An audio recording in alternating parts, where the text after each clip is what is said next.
Welcome to the Dividend Talk podcast, episode 194. Fireworks in the stock market this week.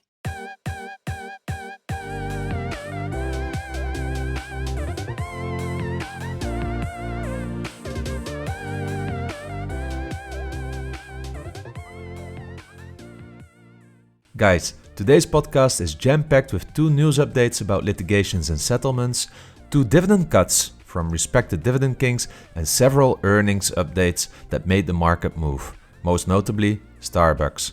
Coincidentally, we just did a deep dive analysis on SBUX for our premium subscribers, so this made it even more interesting. Not a premium member yet? Join now and get access to all the newsletters and dividend stock cards so far, an online course about the 3 financial statements, and our beta dividend safety dashboard. All this for €119 a year. Additionally, we would like to extend a warm welcome to our latest subscribers. Ready? Let's get started and enjoy the show.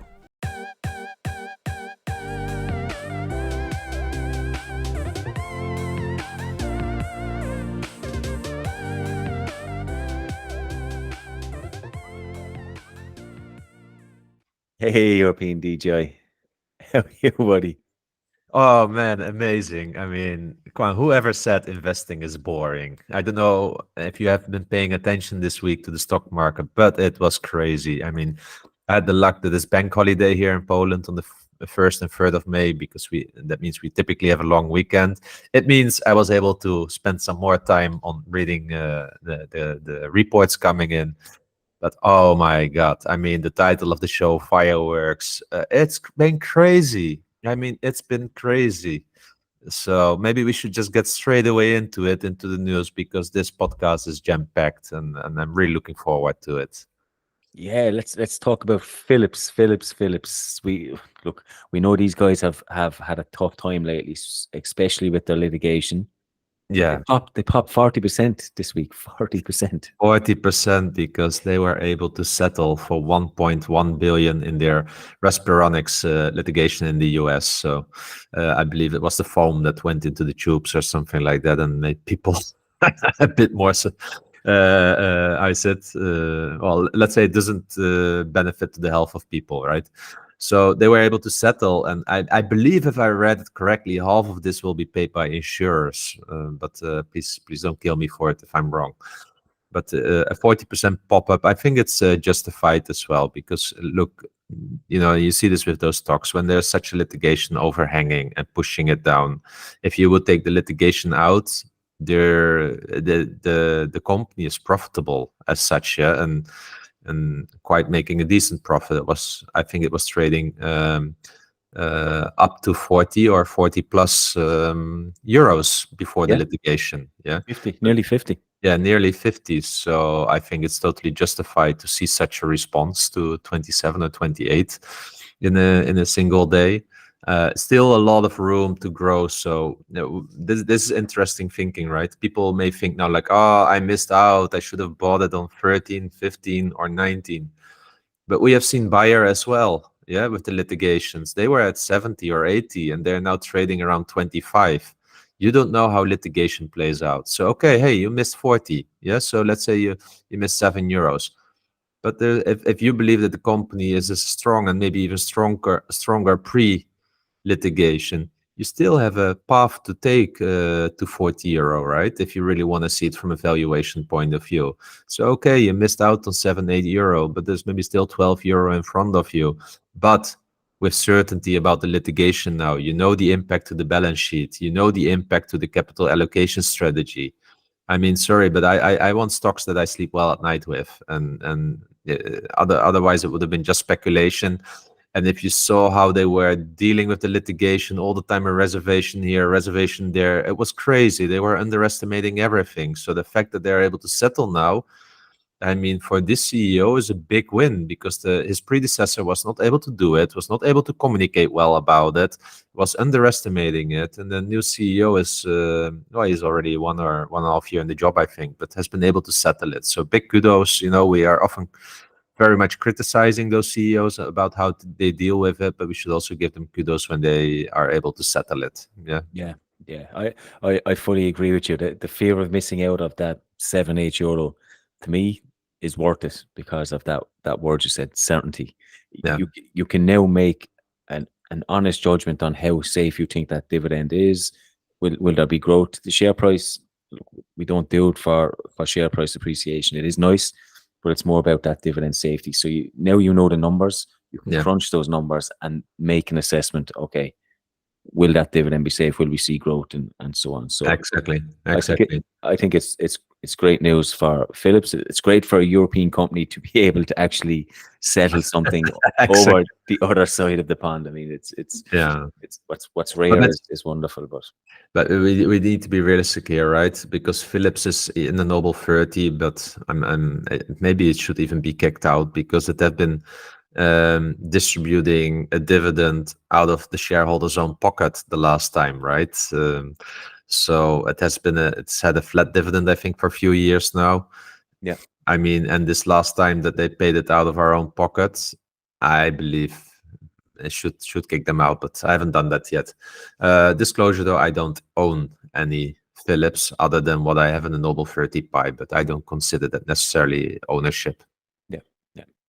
And we'll stay on litigation. It seems to be the theme of the news this week. And Johnson & Johnson are also proposed a settlement for their talc powder case. Yeah. So they are trying to settle for $6.5 billion for the talc powder case, for 99.75% of all pending lawsuits related to the ovarian cancer, as an example. It has to be accepted by at least 75% of the claimants, so that we will know in 3 months from now. But yeah, also good news here. They also settled already on the opium. So I think in total will be 13 or 14 billion then. They have a AAA balance sheet. They can deal with this. This is good news as well, right? This litigation. So I don't know, maybe someone woke up in the court system in the US and thought like, okay, I'm tired of these cases. Let's try to help those folks at Johnson & Johnson and Philips. I just think someone was in a good mood. They must have got lucky or something the night before, man. Maybe they paid a bonus at the US government at the 1st of May. Yeah. but it's interesting because Johnson & Johnson's share price probably jumped around the same amount, $5 or $6 after that announcement. But it's so small compared to where their share price is, you don't notice it as much. Yeah, it was a 4 or 5% pop. But look, again, it gives again people more certainty. We still need to wait 3 months. Hopefully, it gets accepted. We don't know. The sentiment typically at the moment with all these activists out there is not really good. I mean, just as a side topic, I was listening to the annual general meeting of Unilever, and it is so frustrating. It was being hijacked by activists continuously about what Unilever is doing, and we are criticizing Unilever that it's so much on the ESG side that it often forgets about the shareholders. Yeah. And here you have activists, they buy probably one share and then start to dominate the whole meeting with questions. And you know, I don't want to say that the cases they bring are not correct. I mean, there was a UK guy, a father of 2-3 kids, and he's talking about the food deserts in the UK where people just can't buy food and they're living on food stamps. That's bad. Yeah. And Unilever is to some extent contributing to that with their charity and such, right? But you know, you had to listen to the CEO several times saying like, guys, any questions about strategy, please? And the next activist jumped on. So maybe we as shareholders should start visiting those meetings and start to put some balance in here, because I mean, I would just not do an annual general meeting anymore and just call the activist meeting. And just have an AM. Yeah, I can see that's quite frustrating. I mean, look, the activists, they might have a small bit of a point, but it's not the whole story for Unilever. And you, as you said, but it's dominating the whole meeting. Maybe we should do that. Maybe we should join the next one and just ask some questions. Yeah, I only ask dividend related questions. yeah. About the strategy of growing the dividend. What does competitive dividend mean? Yeah, exactly. Exactly. But we'll have to beef it up so it sounds a little bit more intelligent. Yeah, and maybe we should do next year. Go to the Unilever meeting. It's around this time, so I can take a day off and we can have some fun there. Yeah, I think so. Then the last bit of news is Apple. They've announced 110 billion share buyback plan. That's crazy. Yes, yes. I mean, when I was looking at that, I straight away went to Wikipedia, looked up all the countries and their GDP numbers, and guess what? Guatemala has a 110 billion GDP. Let's call the market cap. They can probably buy Guatemala for this, and you know they have beautiful lakes, volcanic beaches. You get this Latin spirit there. I mean, imagine that, you know, just buying Guatemala and say to your shareholders, guys, we bought this for you. Yeah, this is yours. Yeah. Go spend your time there. You want to be fired? Go there. Yeah. Yeah, I mean, they could definitely take over some of the emerging markets. Even you look at Taiwan, Vietnam, and stuff. I mean, it's a crazy amount, but they're near an all-time high. I mean, it's a Yeah. Exactly. I mean, crazy numbers. What you can do for 110 billion. I mean, it's crazy. Definitely, if you would give this money to many countries in Europe, poverty will be gone. Yeah. I mean, Probably poverty will be back 1 year later due to the mindset then, but that's something else. You're a shareholder, right? Would you prefer the buyback plan here, or would you prefer if they just pump that into dividends? Well, maybe that's a good little bridge to the dividend announcement, because they hiked the dividend by 4.2% to 25 cents quarterly, and this was very disappointing. Yeah, yes, based on the share plan, 4.2% is pretty poor. Yeah, I need to look into this, but I think this dividend hike is purely based on share reduction. Yeah.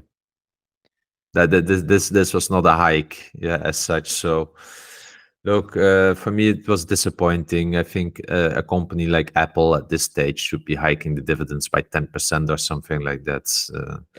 And they will do this in the future. Once growth starts slowing down, they will need to hike the dividends more to reward shareholders. But yeah, it was very disappointing. But guys, 110 billion. It's insane. It's really insane. Imagine the amount of companies they can also buy for this, you know. Yeah. Insane. Yeah, but to be fair, the market cap is 2.6 trillion, so it's only a drop. It's only a drop in terms of the market cap. So it's but big numbers. Let's continue with dividend announcements. You mentioned Apple's disappointing 4.2%. We have RTX. They hiked their dividend by 6.8%. American Waterworks, we've been asked about this company quite a bit, hiked their dividend by 8.1%. So that's now 16 years of dividend increases, which is not too shabby. And one of your favorites, IBM, they hiked their dividend by a massive 0.6%. It keeps their record at 29 years of dividend growth. But it's also the 5th year of a mini hike of 0.6%. So technically, I would say 22, 23 years of dividend growth. Yeah, I mean, we know this. Yeah, if you cook the books too much with your financial engineering, you end up in this kind of trouble. Of course, we can go into the quarterly earnings report again, but this quarter, I didn't even want to look into it. But I'm sure they have all kinds of great stories again. Remember, right, in the past, like, yeah, it's Watson, and then it's this, and then it's that, and every year they had the new big thing, and nothing of that you still hear about. So yeah, the CEO, like I said, okay, enough. Yeah, I was thinking we haven't mentioned him on the podcast because it just triggers you. It's like it triggers me. It triggers me.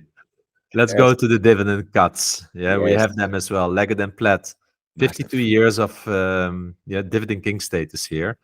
90% dividend cut from 46 cents to 5 cents per share. I think that a yield at the moment of 13% or 12%. I mean, this was already a red flag if you use that one. But also they could just not afford the dividends. So I think from the commentary that I've seen around that, it was expected, but I think a lot of people were hoping it was going to be next year rather than this year, and that they could maybe get themselves out of trouble a little bit. But 90% is a huge amount. But then we spoke about it. We spoke about this 3M. We knew it was coming. It had to happen. they are doing what they call a dividend reset. A reset. Yeah, they didn't want to use the term competitive, but then if you go into that was so funny. In the earnings statement, they didn't use competitive. They had all kinds of other lingo, and then you went to the conference call and you look at the transcript and they say competitive. You know what this means? They probably put the communications department on and saying like, guys, on FinTwit and on in the Facebook group from Dividend Talk, they make fun of us when we say competitive. So let's not write it. And then the moment they need to talk, they of course can't think so upfront on this, and they say like, "Yeah, we want to pay a competitive dividend." I mean, then you have got me rolling over the floor laughing. But it's interesting how they do it. We've seen it with WPC. They normally do it with some spin-offs or sell-offs and so on. So it's a hidden dividend cut. But they say also to reset it after the Solventum spin-off. But let's be fair, right? The Solventum spin-off at the time, they said like it was 20% of the business. This is a larger dividend cut, yeah. So, and I would disagree with this kind of sentiment because look at AbbVie and Abbott together. They have been growing the dividend a lot. So it really depends on Solventum. Is Solventum going to make up for this? I tell you not. So then still shareholders are experiencing an overall dividend cut. Yeah. Did you sell your shares? Are you still holding? I have really a little bit still left, but that was more out of I don't know, maybe laziness or forgetting about it, because I was selling them in branches, and the last branch somehow is left over in my portfolio. But yeah, I will get rid of it anyway. Okay, we have more earnings. Oh yeah, really in the thick of it right now. So why not start with one of our favorites, Shell? Shell, never sell Shell, right? Yes. It was always the perfect widow stock until they cut the dividends. Now it's a dividend stock for oil fanboys, I guess, like ourselves, right? You coming from Ireland with a lot of oil rigs around you, you must also have a certain passion for the good old British Shell. But look, I mean, cash is slashing and flushing against the walls there. It is unbelievable.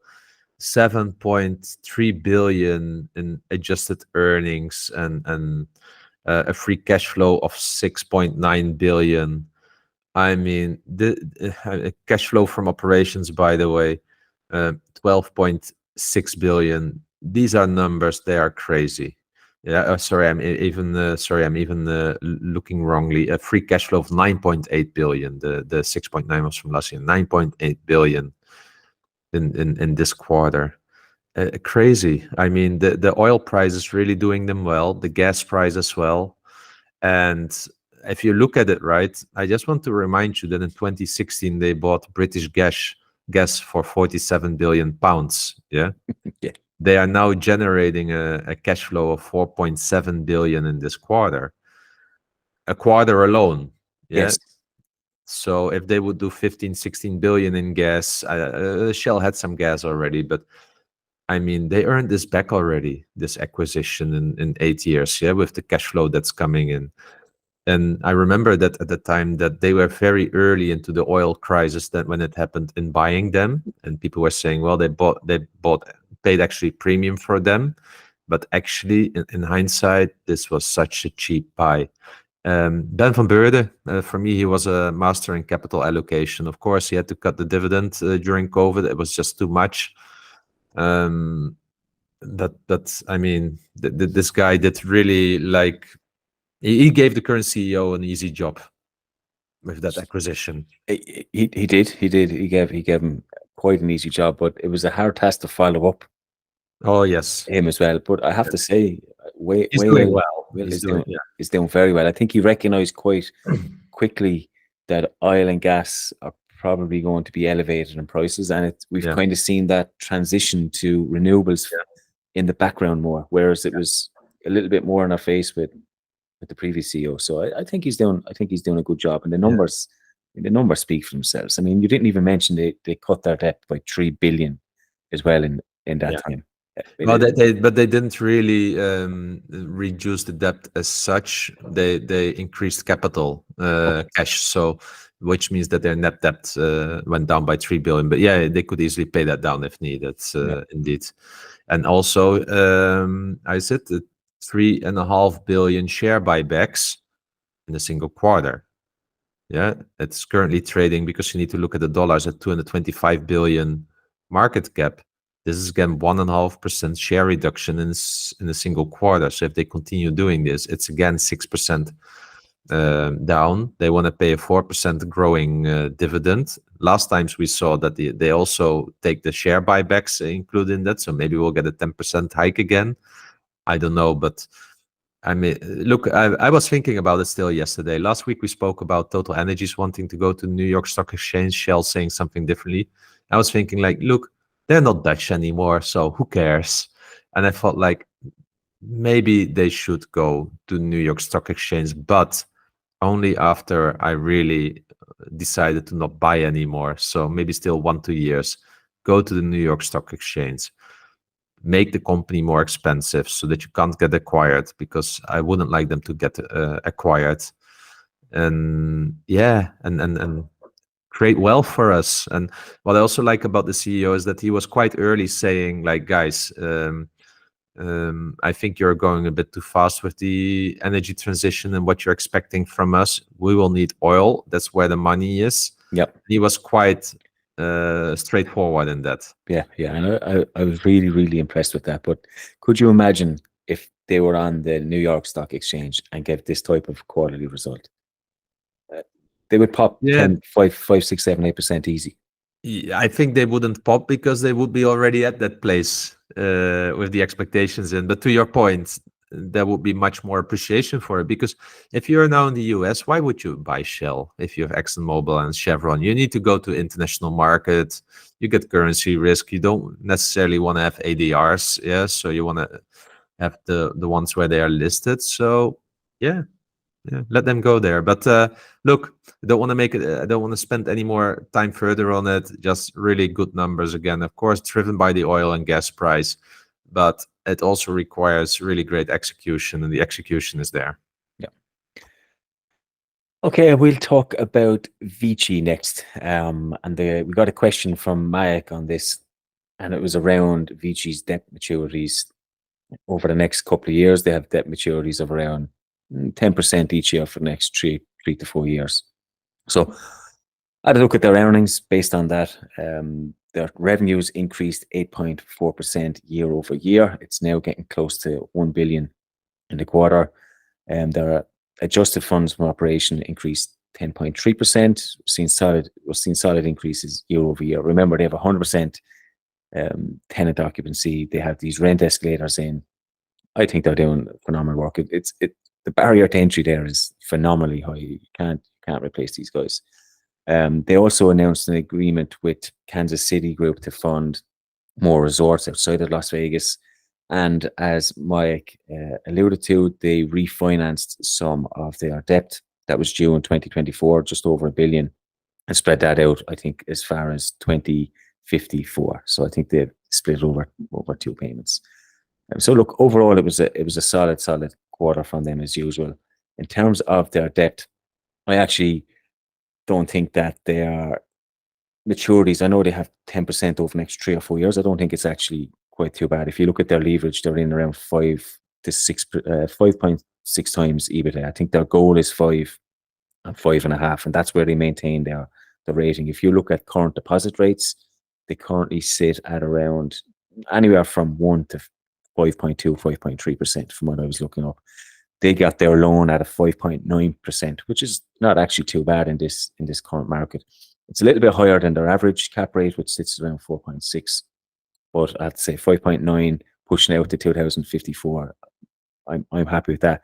It frees up some liquidity for them, roughly 1 billion, which they now put back into the cash, and they can use that to refinance, to purchase more properties. They actually announced an investment in the Venetian resort over there, where there's a 700 million investment going in there. I don't know if you've been to Vegas, but the Venetian resort is incredible, and they're going to upgrade this as well. Nice.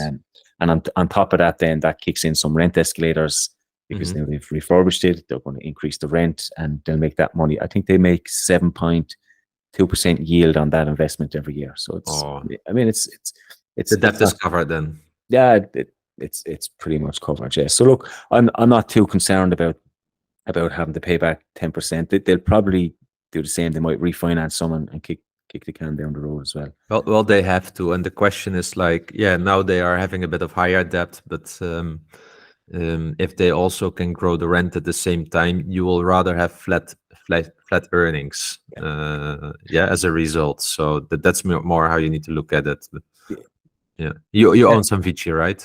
Yeah, of course. Yeah, we've mentioned that. I mean, they're still quite young as a company, 7-8 years, so they're still in the growth phase. Like there come a time when, okay, it might make no sense to keep kicking the can down the road and going out to the market and buying and selling notes, because it won't move the needle as much. But at the moment, I mean, there's so much potential. There's so much room there. The balance sheet, in my opinion, is still strong enough to take this.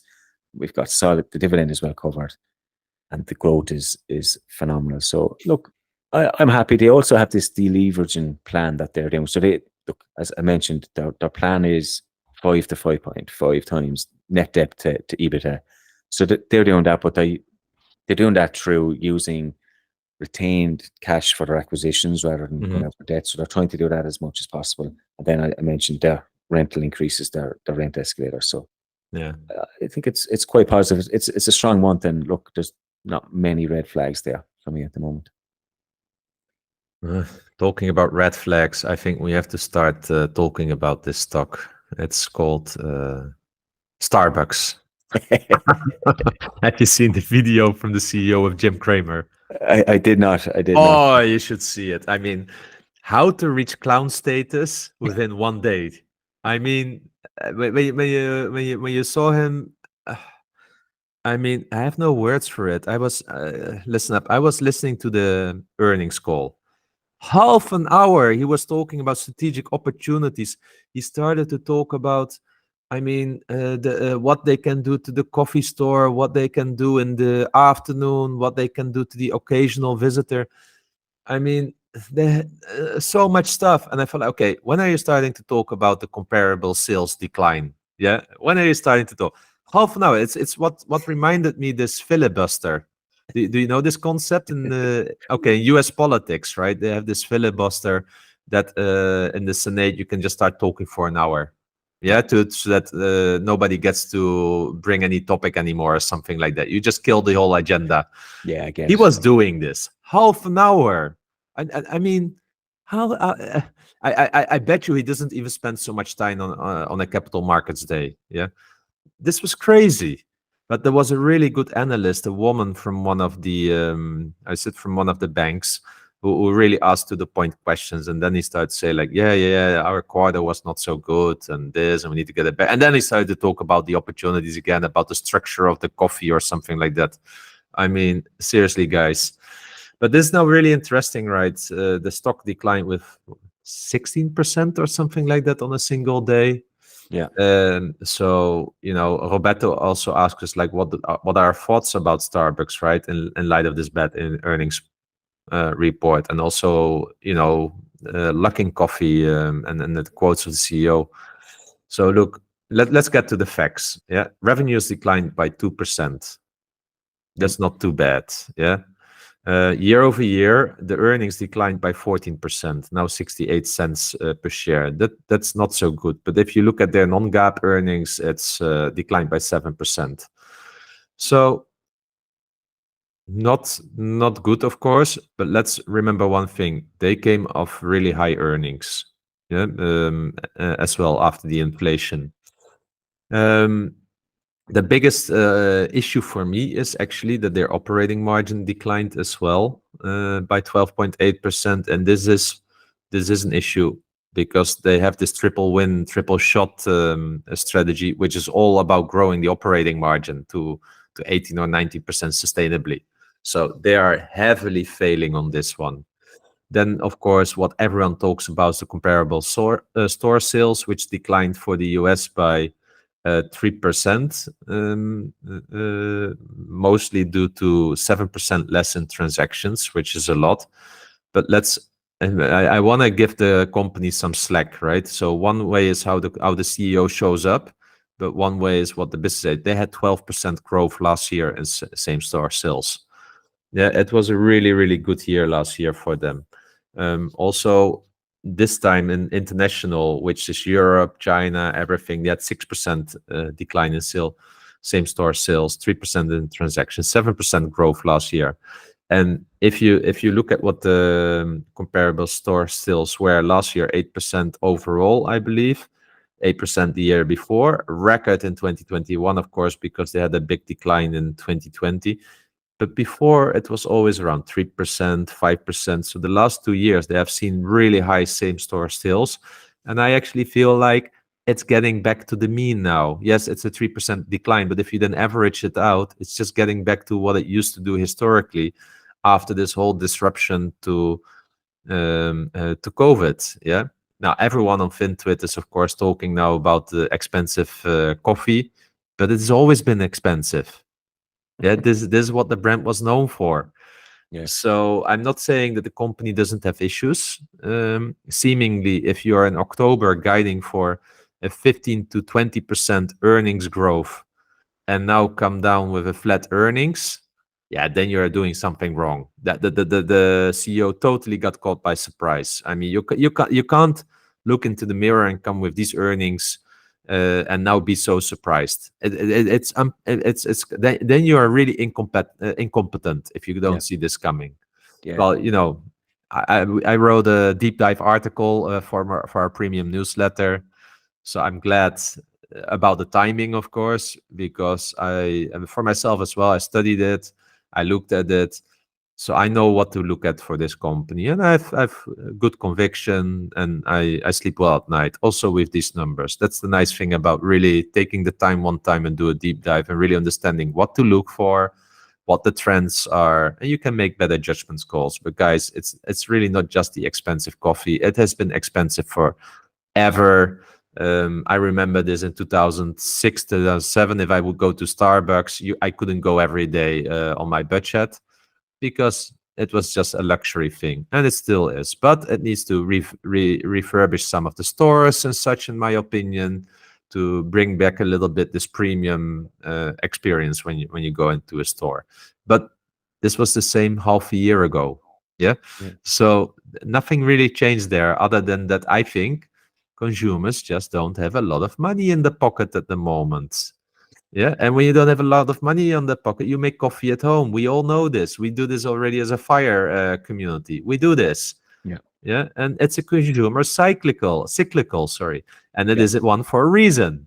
Exactly. I think FinTwit is such a funny place, because I remember a couple of weeks ago, maybe a month or so ago, you put out a tweet asking which companies to buy. Hershey and Starbucks were the two that were undoubtedly number one. And now if you go back, they released this, and I was reading through, and some of the people that were buying it back then were talking about expensive coffees, and I was just it's such a funny and weird place. But what worries me about this is they had Howard Schultz in place, and he did a phenomenal job, right? And then they tried to replace him. They brought in Kevin Johnson, I believe, who did terribly. So they had to go back to Howard, and now Howard has stepped down, and they've put in Laxman. What a name! They put in Laxman now, and is it going to be the same? Like, how hard is this company to run if only one man possibly can get the most out of it? Yeah. Well, you know, he went from condoms to coffee beans. I mean, it's a big change. But look, I think this is the issue. If you have kind of a founder-led CEO and then the successor, think about Alex Ferguson or Jurgen Klopp at Liverpool. It's hard to succeed them. Very, very hard. So that's one. But look, the company needs to start living without Howard Schultz. Yeah, Howard Schultz is still the biggest shareholder. I believe he owns 2.5% of the shares. So he will be very pissed off on this. But in the end, he chose his successor. He prepared them. Yeah. So he's not good at succession planning at all, I would say. And you know, this CEO, I mean, like I said, he reached clown status in a day. I'm sorry for the guy, but I felt a bit pity even when I saw him struggling, mumbling, and because you don't become Reckitt CEO if you're not good. You don't become Starbucks CEO if you're not good. But now he is under scrutiny because now he is at the biggest coffee player in the world. He has full media attention. Jim Cramer wouldn't have such a conversation with Reckitt CEO. He has it with a Starbucks CEO after he has been, pushing up all his members to buy Starbucks, right? So he's pissed off. So this is what you get. You're now a public figure, and he can't deal with it. Media training, I think, is lost on him. Don't even try. Yeah, going from a UK company, Reckitt Benckinshaw, to a massive US conglomerate like Starbucks is a big change. And what I will say, I believe he became, I could be wrong, right? But I think he became CEO around 2019, 2020 with Reckitt. We then hit COVID. Yeah. At that time, people went hygiene nuts and their sales went through the roof. They went up to it. So I'm not saying he was lucky, but I'm saying that it was definitely in his favor at that time. And then just as things are starting to get hard at Reckitt Benckinshaw, which was in 2022, he was announced as the CEO of Starbucks to take over in 2023. So I think he got a little bit lucky, and maybe his skills were overestimated based on that time. So we're going to see what he's worth now. Can he? Yeah, true. I wouldn't like to judge a book on its cover either, but the numbers are really bad, and he did give an guidance in October, which seems to have been on the moon. And I also, but to be fair, if investors took that at face value at the same time, I mean, I did the whole analysis and the historical trends. No way they were ever going to make that. No way. Yeah. So I also didn't use it in my own expectations there, which means that I've got it much more easier now analyzing the earnings updates. So. Yeah, and you've got that conviction because of that. Yeah.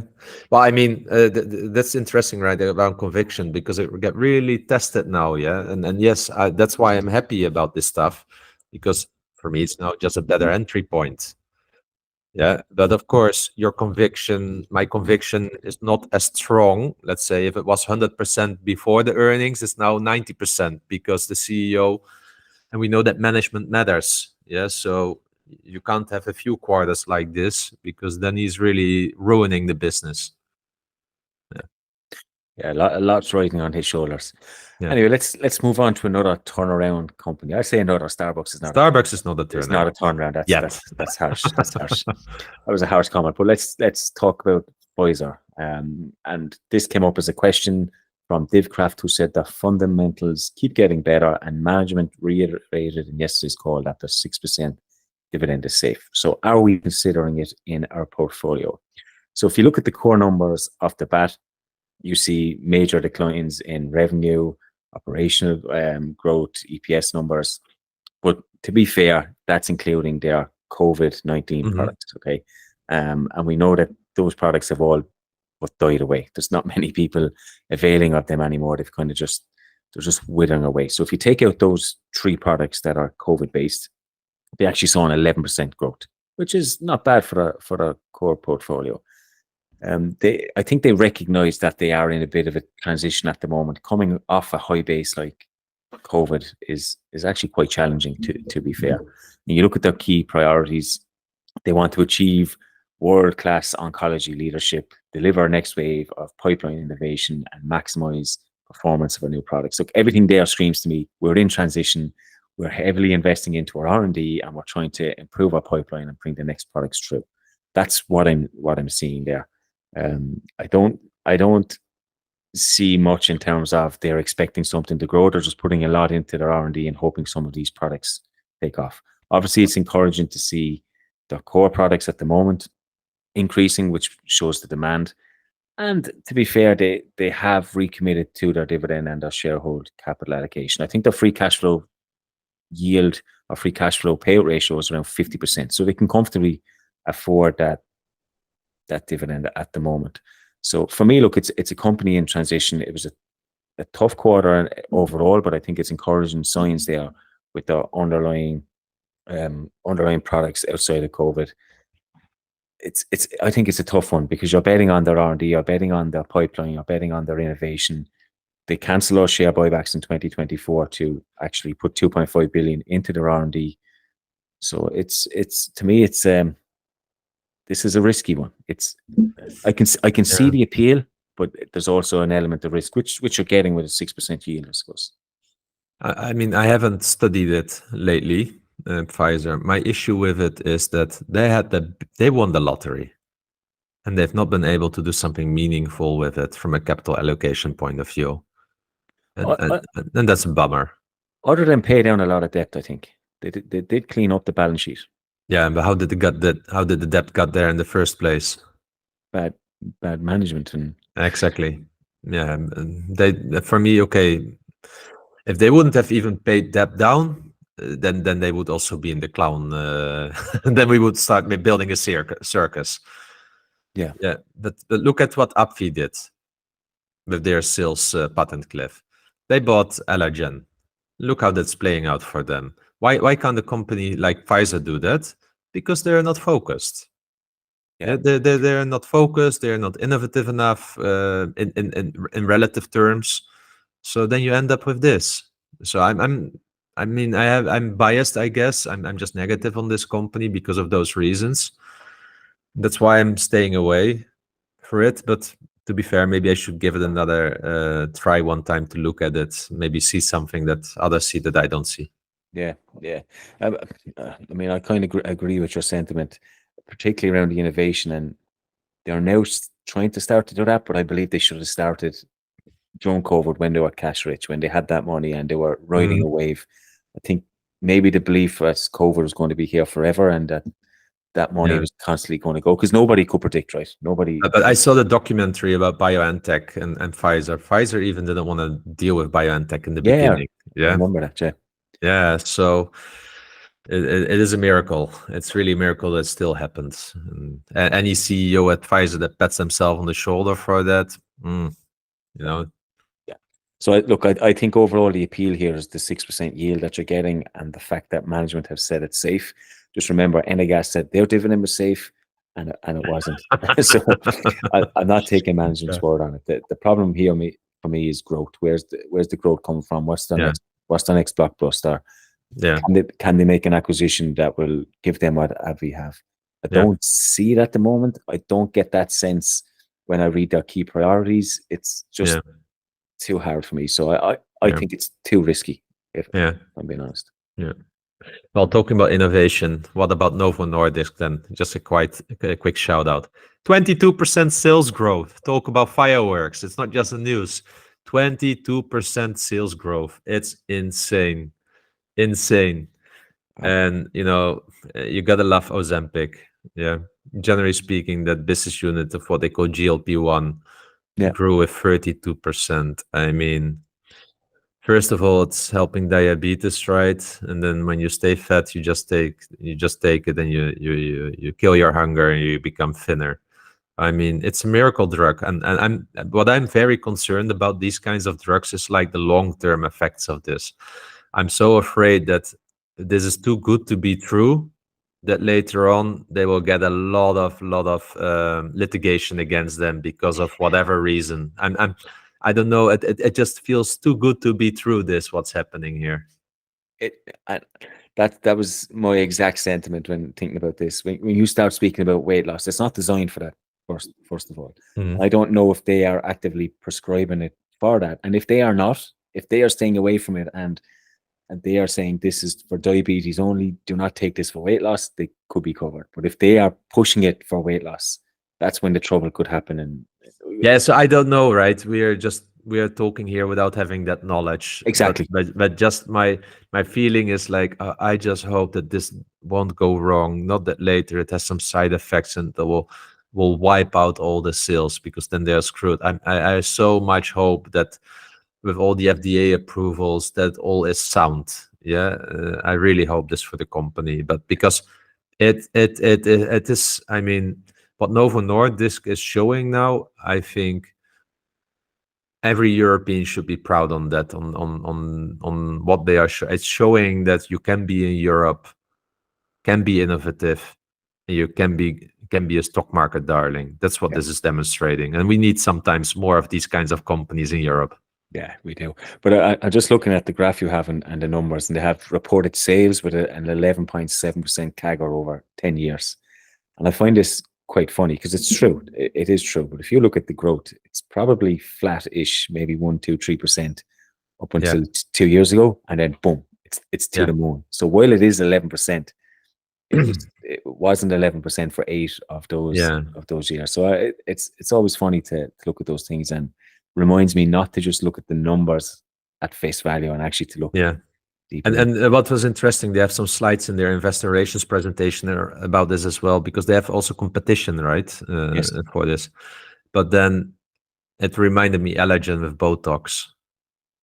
Yeah, you don't want to have the B or C brand. You want to have the A brand, and Novo Nordisk is I think also benefiting from brand power here. Yeah, brand power is definitely important in that kind of world. You know what you're getting more so. Yeah, exactly. Okay. Look, a lot of we could have talked about a lot of earnings. We're right in the thick of it. As you said, fireworks, a lot of news, dividend cuts, litigation, hikes, declines. We had everything. Absolutely. This week was not a dull week. Yeah. I mean, you picked the right week to be off, my friend. Thanks. Yeah. More luck than wisdom. So, listeners' questions. We have a couple to get through, and we'll start with Centrino. And he said, maybe this is a personal question, but I'd try. How much monthly income in euros after tax do you count to fully retire?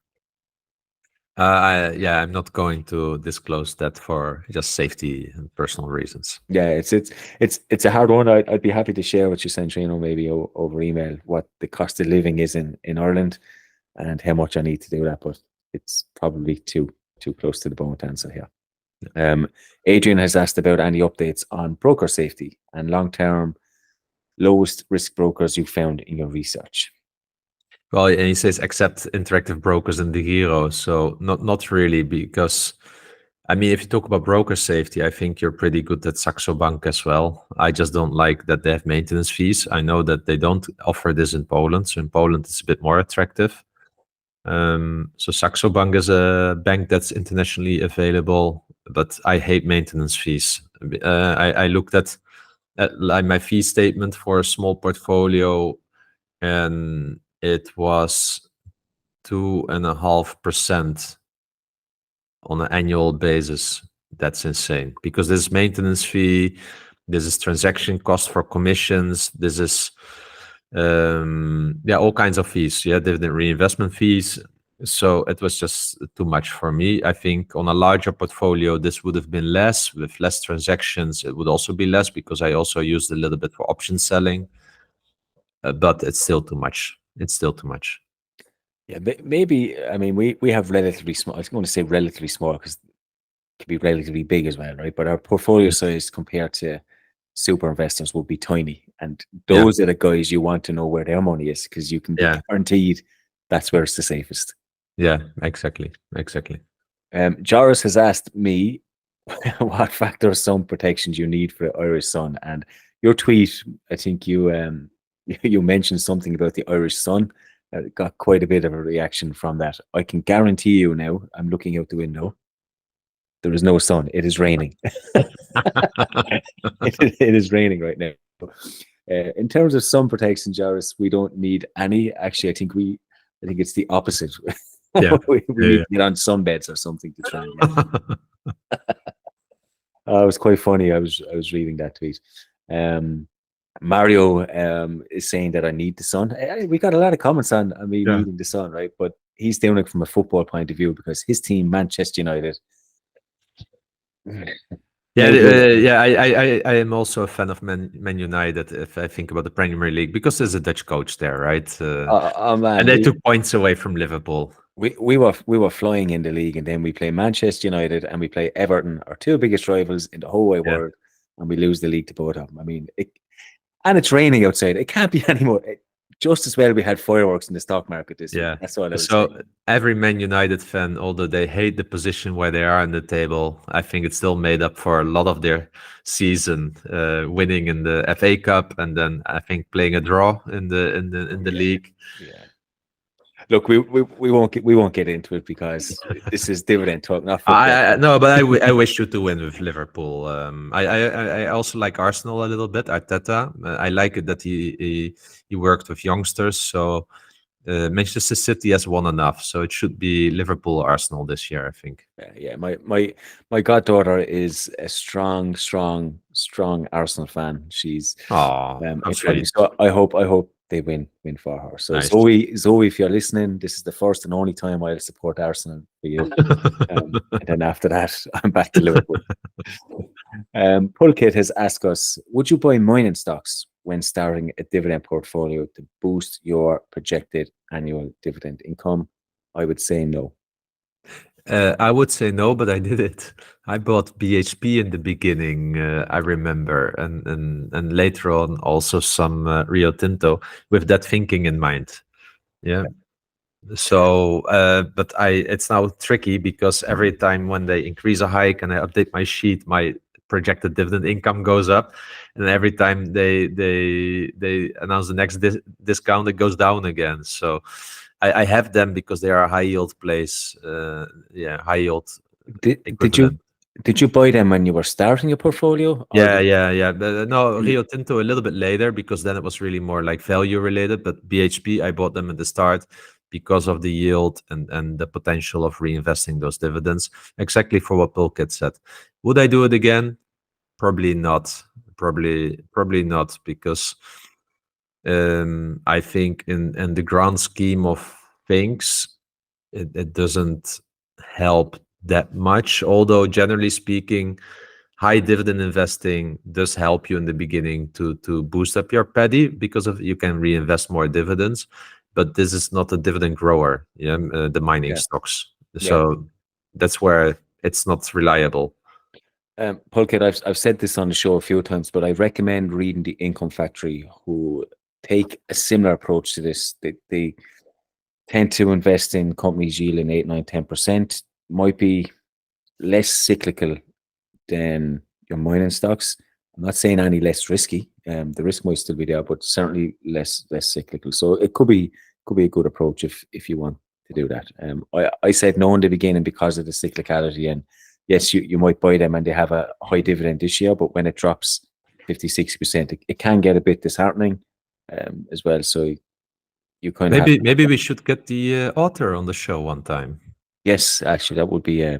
Let's reach out. Yeah. Philip has asked us about. Well, look, he's asked about Starbucks and CVS. You talked about Starbucks. CVS had a drop in share price. I think it's mainly to do with inflation. I think the cost of medical costs have gone up. I think this is actually holding back the whole medical, particularly the US healthcare industry. So it's probably not a little bit surprised. I didn't dig into their earnings. Honestly, I don't own Walgreens anymore, and I stayed away from CVS as well. But from what I gather from the headline news, it's mainly based on missing earnings and more so inflation.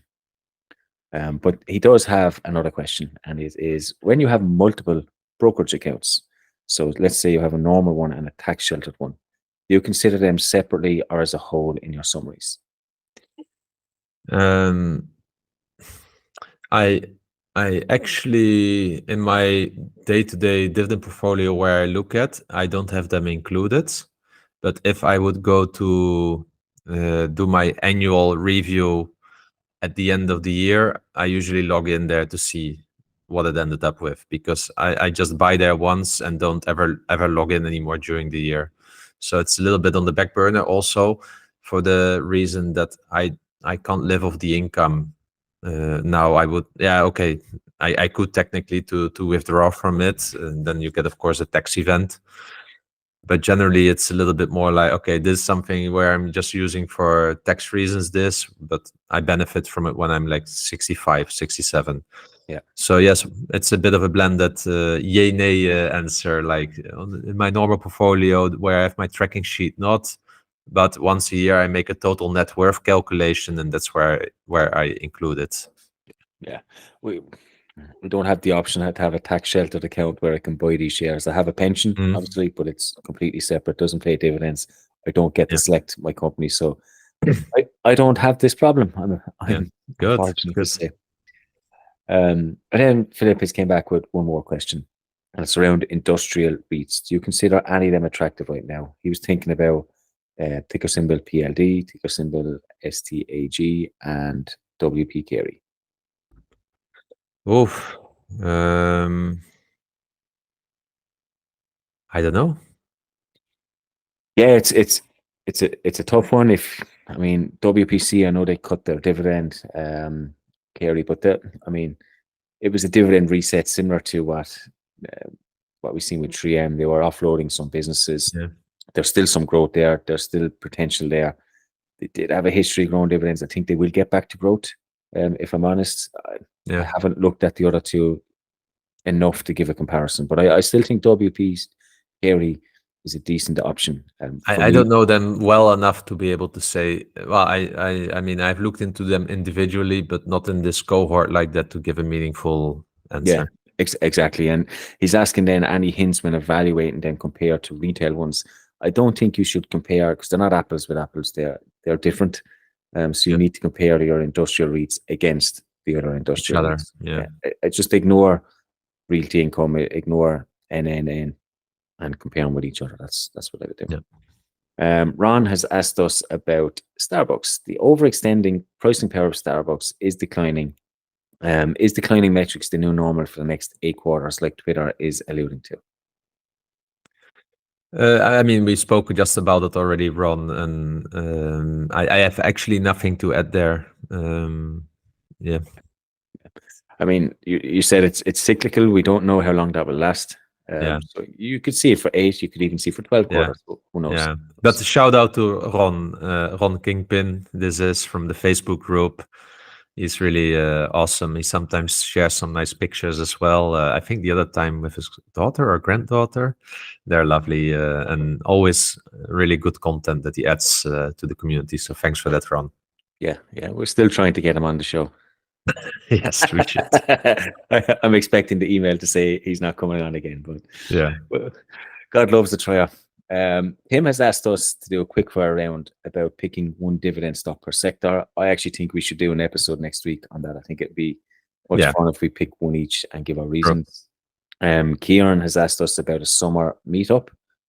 Yeah, we got several people asking if we will meet this summer, and this is a bit tricky because I'm effectively having holidays, vacations all the way until August. So if anything has to happen, it has to be in September or October. But this is for me always high season at work.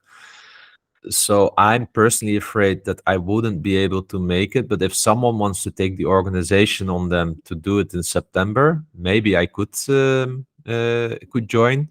But people can also meet without us. We have Alan, we have Thiago, we have Alexander. I'm sure that if we guys connect you with each other, you will have a great time out there. I don't know about you, Dirk, but for me until August, I'm just not available. I'm everywhere in Europe until that time.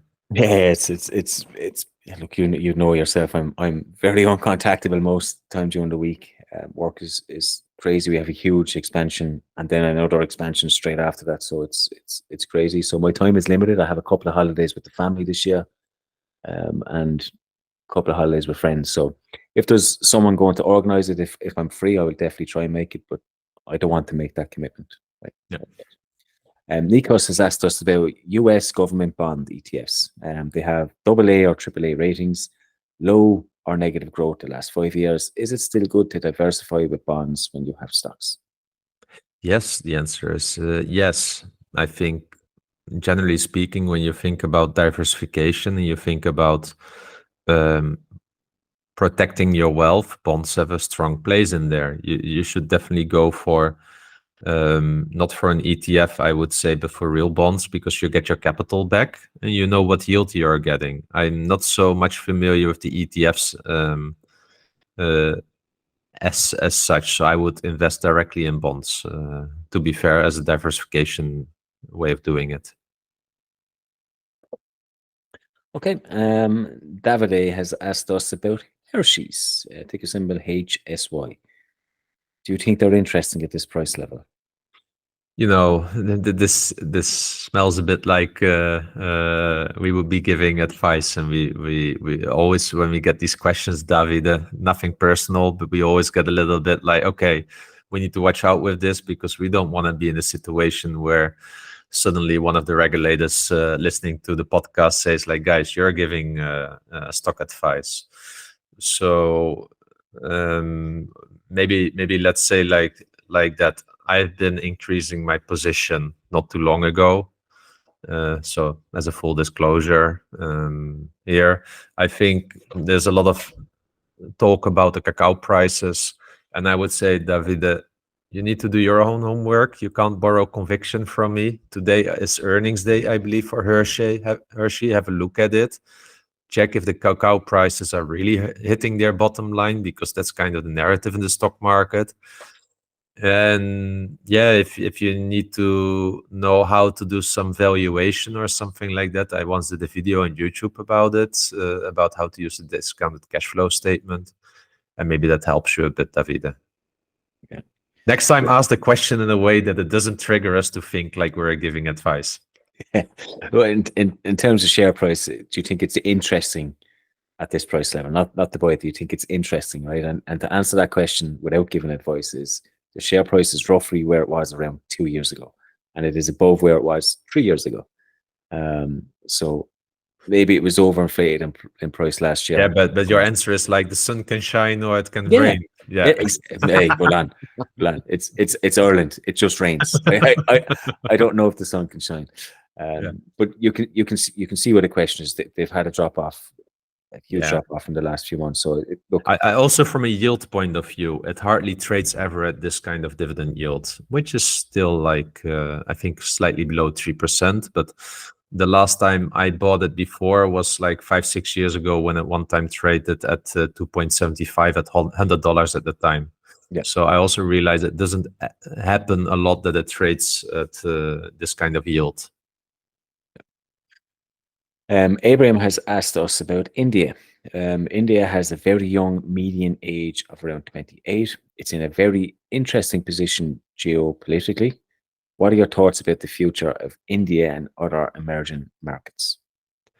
I mean, emerging markets are good. My portfolio benefits heavily from it. Even Starbucks, is growing nicely in India, if I'm not mistaken. Unilever is doing really well in the emerging markets. I would even say Unilever gets most of the revenue from the emerging markets.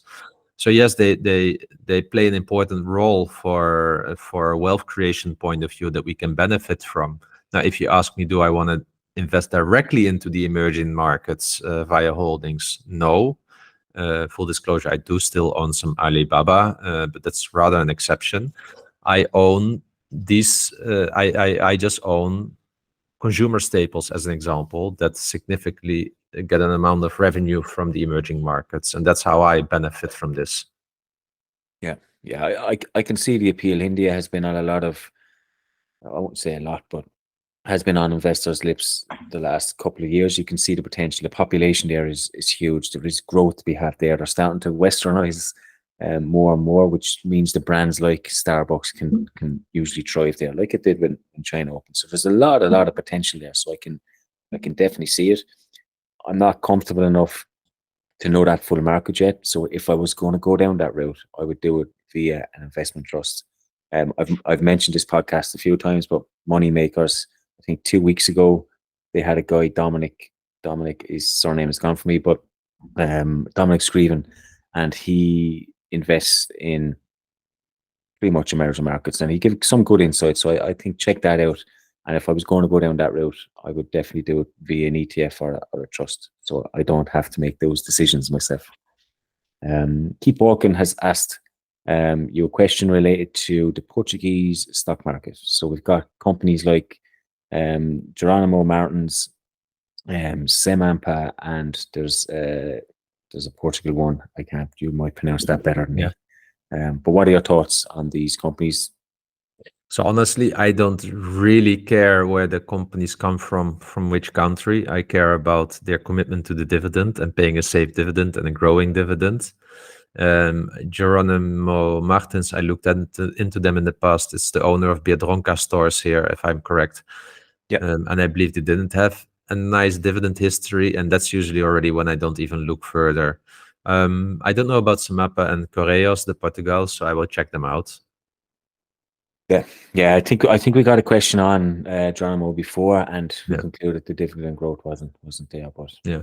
So yeah. I'm not biased towards countries. I just look at what's in there, and then I look at the tax and the yield after tax, and then I can make a decision to study further or not. I think Tiago might be in a good place to give opinions on these countries. He's always very criticizing Portugal as a Portuguese. Yeah, But more exactly. like he looks at it from a capitalist point of view, saying like, I don't know where this country is going. Yeah. Well, more the reason that if he says that they are good companies and they have potential, it means they're very good companies. Exactly. True. Okay, that is the end of the show. Lots of we could have spoke about lots more earnings. There's some whopper news this week. It's been enjoyable. So thanks very much to you, European DJI, for doing a lot of the heavy lifting this week, and thanks to all our listeners for the questions. And we will see you all next week. Remember, both of us at Dividend Talk are not certified financial specialists through formal education. We are just two guys sharing our journey for inspiration and entertainment purposes. Hence, this is not investment advice. Although we do our best, we can't promise that the information discussed is always correct, nor appropriate for you or anybody else. We always recommend that you do your own due diligence and be accountable for your own choices. As we always say, you can't borrow conviction from others. Last but not least, by listening to our podcast, you agree to hold us harmless from any ramifications, financial or otherwise, that occur to you as a result of acting on information provided in this podcast.